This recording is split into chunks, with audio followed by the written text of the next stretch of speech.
Ciudadano presidente, ciudadanos legisladores, a pesar de que no coincido con el tratamiento de dispensar todos los trámites a esta minuta que ha llegado a la Cámara de Diputados, aún así voy a fijar la posición del grupo parlamentario que coordino. En efecto, la Ley de Responsabilidad Hacendaria prevé este tipo de supuestos, de hipótesis jurídicas en la que nos encontramos inmersos, es decir, el que el precio del petróleo se haya depreciado y que la estimación en la ley de ingresos sea diferente y que por esa razón se modifican estos artículos que hoy estamos comentando y discutiendo. Sin embargo, haré una serie de reflexiones. Nosotros creemos que en la visión arraigada y difundida respecto de la agenda económica,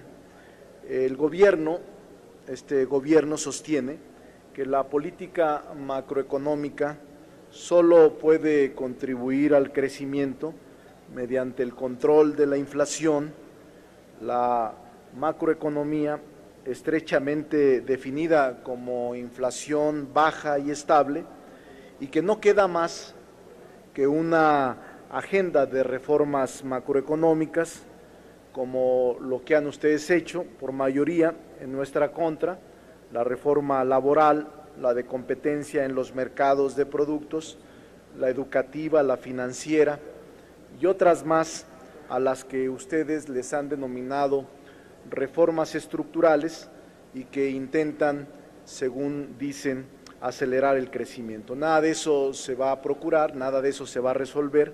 Al contrario, las contradicciones sobre este tema siguen siendo muy agudas. Nosotros sostenemos que estas tesis no se van a aplicar, que las políticas macroeconómicas, la fiscal, la monetaria, la cambiaria, en los últimos 30 años han sido una de las causas fundamentales del lento crecimiento económico. Tales políticas han incidido en el crecimiento no solo porque han fallado en garantizar un alto nivel de utilización de la capacidad productiva, mucho más importante aún, han afectado adversamente el potencial de crecimiento económico y lo han hecho de varias formas. El mantenimiento del nivel más bajo de inversión pública, el nivel más bajo de salarios en el país, el carácter procíclico de la política fiscal y la tendencia de depreciación o de apreciación del tipo de cambio real resultante del régimen de política monetaria que se ha seguido hasta ahora. Los bajos niveles de inversión pública se debe de señalar con toda claridad que vienen de una inexplicable tesis.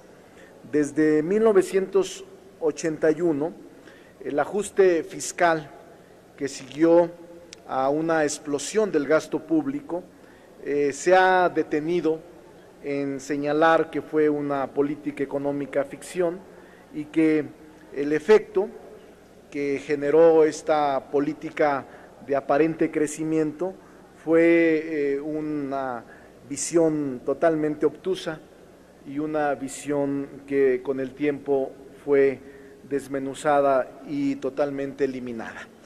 Nosotros creemos que los desequilibrios que se presentan en la cuenta pública, en el sentido de eliminar los déficits públicos altos e insostenibles, descansó excesivamente en la contracción de la inversión pública. En México, desde hace décadas, se han adoptado políticas fiscales procíclicas, es decir, políticas que exacerban el ciclo económico, profundizando en particular las recesiones. Una reducción del nivel de actividad económica mengúa los ingresos del gobierno y, al seguir una regla de presupuesto equilibrado, el gobierno trata de evitar el déficit fiscal, lo que ahora resulta contrario a las tesis que habían sostenido, porque el déficit fiscal se ha disparado. Los argumentos de la estabilización económica tienen en este momento relativamente poca importancia. Por eso nosotros creemos que en la misma tesis que habíamos sostenido, esta ley de ingresos no refleja la emergencia nacional en la que nos encontramos inmersos. Hace unos días me topé con una excelente obra que les recomiendo de un mexicano del Colegio de México, Jaime Ross Bosch.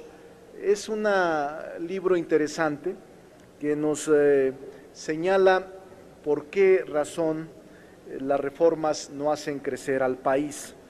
Es un libro que deberían de ver, está editado por Colmex y la UNAM, y es precisamente advierte las tesis económicas equivocadas sobre el estancamiento económico de México.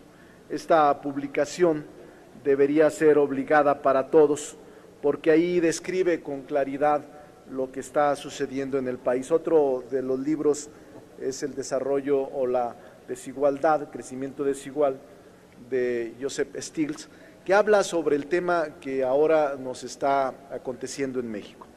Me parece que lo que ahora se está ajustando, lo quiero decir con toda responsabilidad, era obligado. El ajustar el precio del petróleo me parece normal, no solo lo prevé la ley, sino el sentido común. Los 8,000 o 9,000 millones de pesos menos, estos tendrán que reflejarse en el presupuesto de egresos que la Cámara de Diputados de manera exclusiva habrá de aprobar. Creo que gran parte de lo que estamos discutiendo, nosotros hemos sostenido que el fondo del problema radica en el modelo económico. Hace unos días, en la plaza principal del país, en el Zócalo, Andrés Manuel López Obrador planteaba una disyuntiva que muy pocos entendieron. Él dijo, hay solamente dos caminos: uno, la renuncia del presidente, y dos, que no renunciara el presidente, pero que se modificara el modelo económico que se ha aplicado.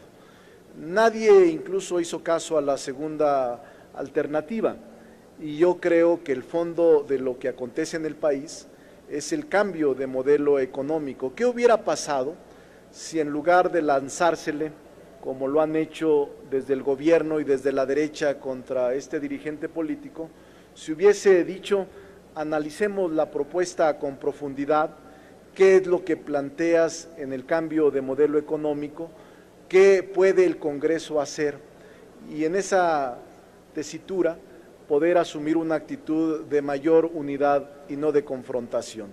Nosotros sostenemos que este modelo económico neoliberal está agotado, que por más parches que se le planteen o se le hagan, no podrá resolver las contradicciones profundas que establece la economía del país. Nosotros creemos que este proyecto al que obcecadamente ustedes se resisten a cambiar, la mayoría que gobierna, está en un proceso que va a llevar a la población a mayor pobreza, a mayor decadencia y a mayor explosión social, irritación social, porque este modelo económico beneficia a una oligarquía económica y privilegia a un sector económico muy pequeño y lleva a la pobreza, condena a la miseria a los millones de mexicanos de este país. Presidente, por su tolerancia, muchas gracias.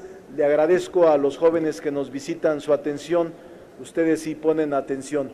Si ustedes se fijan aquí abajo en la cámara, hay pocos asistentes, y los pocos también, un sector muy pequeño pone atención. Muchas gracias por su asistencia.